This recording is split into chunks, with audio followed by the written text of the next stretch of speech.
Hello guys and welcome to a new episode of the Football Show. Today we're going to talk about yesterday's games from the Premier League and also from other competitions. So let's get started. And also we're going to obviously of course preview the Carabao Cup final. But let's start with the Premier League yesterday. First game Liverpool, Brighton against Liverpool. Brighton with a 2-1 win. Um, First of all, very good win for Brighton considering they've not been in their best this season. I mean, they had a decent start to the season early on, but then they've had a difficult like 5-6 months period in terms of form. So for them to win this game against Liverpool, and they deserve to win, I think they could have scored more. Um, they're a better team, and I think they deserve to win this game more than Liverpool. And Danny Welbeck stepped up again. Um, Obviously, he's not a player that, let's say, reached full potential, in my opinion, during his career at Manchester United and Arsenal. But at the same time, he's a good player. He's always a good player. He's always a player that could cause uh, teams problems. Very good attacker, can score goals. So, and the fact that he's still doing it despite he's become more older now. It's great to see, which is great to see that the level of consistency is still there from his side. So good win for Brighton to win 2-1. For Liverpool, I mean, if you really think that one game against Galatasaray solves all the problems that they had, then you're completely wrong because this game, exposed the problems again of Liverpool have and exposed the limitations that Liverpool have suffered this season. Um, it's not even limitations; it's damage because defensively, once again, they were all over the place. Midfield wise, I thought like Virgin have a good performance. I don't think McAllister had a good performance. And yes, you could say Salah. They were without Salah, and Salah got injured. But like, you can't rely on one player. And of course, Wikitika got injured and he went off. But like, you look at other players. Gakpo, he should do better. Verz should do better. Chiesa coming on should do better. Are these players good enough? Alisson got injured again. I mean, it seems like every year he gets injured once or twice in a year. I really don't get it. But like, this Liverpool side is is rotten to the core. Let's say that it's rotten to the core. It's like there is. It seems like they as a team they look very disjointed. I know there is a lot of things going against them in terms of injuries and what they had to deal at the start of the season with the passing of Diogo Jota, but like you can't be this bad, surely. You really can't be this bad. It's not. Yeah, of course, it's always difficult to after you win a league title. It's always difficult to keep it going the year after because teams will know more about you. But like, there's no excuse that you can't be this bad. And I know Arne Slot in the press conferences he wants to say, yeah, but we spent 500, 600 million in the transfer window, but we sold 300 million. And okay, but like, still, you spent 500, 600 million in one transfer window, and you look miles worse than the year before. Why? How's that? Why is that? Yes, Isaac, injured. Um, but you've got other players like Tika who's done well, but he can be better at times. But he's shown some glimpses of form, but I don't think he's been good enough this season. Kirkus, not good. Frimpong, not good. What else you want me to say? Like, why is that? Why is this? Why, he's struggling. Isak, before he got injured, not good enough. Why is this? Why? Why? Why are you so short in form? Why you look poor as a team, attacking wise and defensively? Why is that? So, and listen, the pressure is going to rise on Arne Slot because the fans of Liverpool are starting to turn on him. And you look at, this was a missed opportunity from Liverpool side, considering that Chelsea lost. and Manchester United dropped points yesterday. So for them to not win this game is massive, huge uh, missed opportunity. Fulham against Burnley. Fulham won against Burnley 3-1. Everton beat Chelsea 3-0. A very, very impressive win for Everton. Um, I mean, they could have scored more easily. I mean, yes, I know the second goal came from a bad mistake from Sanchez, but like, if you look at the whole game, Everton defensively they were strong, defensive wise, even though Chelsea had a lot of possession. And Everton were deadly in attack and they caused problems for Chelsea. Defensively they were strong, attacking wise they were strong, and Beto, I mean, that guy's a quality player. I don't know why he doesn't get enough interest from the big clubs, because he's a quality player. Maybe he just needs to be a bit more consistent, but like he's a fantastic player. I think a top team would like to have him, but maybe not as a starter, but as a squad, because he's a very good player. As a squad player, because he's a very good player. He's a player as a player. He could come on and make the difference when there's like 10, 12, 20, 50, 25 minutes to go. Element Nadai, I mean, brilliant performance from him once again, very impressive.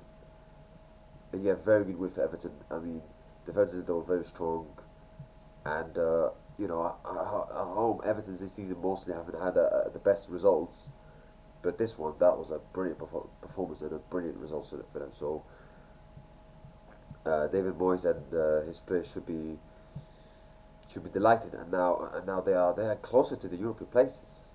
They are closer to the European places. I mean, if you look at the table, they are level on points with Brentford. They're only 2 points behind Chelsea, and they're only 3 points behind Liverpool. Could Everton get Champions League football? Listen, nah, that's never going to happen. First of all, they're not going to get Champions League football, but they've had a very good season, despite the injuries they had. Let's say from Jack Grealish, when he's going out for the rest of the season. Everton still they still have had a great season. David Moyes has done a very good job considering Everton in the past seasons where they've been fighting relegation. For them to be in this position and to be only like 5 points behind fourth and fifth, it's incredible. It's absolutely incredible. So yeah, like could actually could they actually they could get European football, of course, because Brentford have been quite consistent in the last 3 games. Fulham have been very good. I have to say they've been very good. Brighton they've been quite good as well. Newcastle you cannot underestimate them. But if Everton keep this going, they could get European football for sure. 7th, 6th, for sure, of course. Champions League football I think is just too much of a big enough task for them, because let's not forget Everton still have to play the Merseyside Derby. They still have to play City. Still have to play United. If I'm not mistaken. So yeah, but there's every chance that they could get European football without a shadow of a doubt. For Chelsea and for Liverpool, I mean, that's what 4 losses in a row. PSG, Newcastle, PSG again, Everton. Listen, Liverpool could do whatever he likes. He can write notes. He can talk like an AI expert in interviews. He can, respect the ball. He can do whatever he likes. But at the same time, he has to know that he, will be judged by results and performances. Because if he's not careful of that, then there's every chance of him being sacked before the end of the season. And I'm not even exaggerating. Because, yes, he's a yes man. Yes, he's a type of manager, type of person that the Chelsea owners would like.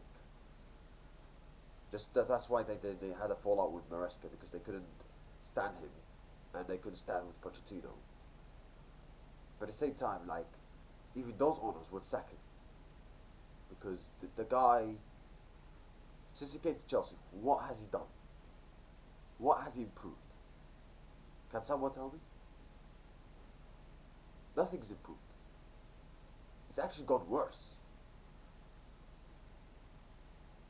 Like, Yes, there were some winning games towards the start, but that was against teams where you would expect Chelsea to win. The West Hams, the the Wolves, you know, even though Wolves are doing better right now. And like I said, he can respect the ball. He can do whatever he likes. He can blame the schedule. He can blame the the amount of games that they're playing. But he has to know that he's going to be judged for performances and results.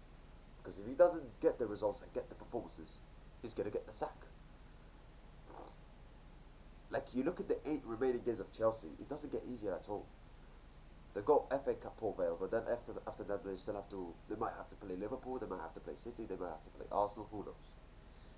But you look at the Premier League: City at home, United at home, Brighton away, Nottingham Forest at home, who are fighting for relegation, Liverpool away, Tottenham at home, who are also fighting for relegation, and it's a London derby. Sunderland away. Can you convince me with the way Chelsea are playing right now, they're gonna win any of those games? I'm being deadly serious because this Chelsea side looks like they look terrible. They look very consistent defensively, all over the place. The goalkeeper is a car crash. Sorry to say this, but he's a car crash. The midfield not good enough. Cole Palmer, his performances in the last this season actually, he's been terrible. He's been terrible. Sorry to say this, but his performances in general, he's been terrible. And I don't think he's getting enough criticism, by the way, for that. Like, this Chelsea side is better than that, and they're performing like this. They're getting battered like this. You know, I don't understand this kind of, and I said, I don't understand this kind of hipster managers nowadays where they like to overcomplicate things. He doesn't need to do it. He doesn't need to do it, Lee Receiving. Because he has to know that he's going to be judged by results and performances. Not by, writing a letter to the PGMOL, respecting the ball, and all that kind of stuff. Because these kind of things that he's saying and doing makes no sense. Because even Chelsea fans are, they're sick to death listening to him in the press conference, and he's only there for what, 2 months? Because he talks like he's about to cry all the time. Like, sorry to say this, but like, he talks like he's about to cry all the time. And listen, I don't wanna. I know all managers are different. The way they operate things, the way they speak, etc., is different. But at least show signs that you are there. At least don't talk too much, because that's what he does. He talks a lot in press conferences, and the delivery of what he talks is what, 10%. He is Mourinho in talking. He's basically like Mourinho in talking, and Sean Dyche in managing. No disrespect to Sean Dyche, but like, you see the difference, huh? Between the managers, Mourinho and Sean Dyche. Because that's what he is. He talks a lot. He can talk well in press conferences, etc. But it's about action. It's about what you do. It's not about what you say. And what has he done since he came to Chelsea? Nothing's improved. Yeah, in the first games you might think like, oh, something has changed, something's better. Yeah, because it's a manager bounce thing. It's normal. But in 2 or 3 months' time, you'll see nothing has changed. And so far, right now, nothing has changed. Yeah, they might have old wins against, I don't know, Villa away, um, you know, Wolves away, and this kind of stuff. But you look at Chelsea's form since the start of February, it is very poor. A loss against Arsenal. They beat Wolves. They drew to Leeds. They beat Hull. They drew to Burnley. They lost to Arsenal. They beat Aston Villa. Beat Wrexham on extra time. Lost to PSG twice. Newcastle. Everton. Where's the improvement? Where is it? Nothing. So yeah, Leeds United drew 0-0 with Brentford, another draw for Brentford, whereas Leeds United get a crucial point, especially in the task of avoiding relegation zone. But yeah, Brentford they had to respond with a win considering Everton won, and they still seventh, but it's also 2 points dropped considering they could have won where Everton did against Chelsea. Now let's move on to other games and today's games.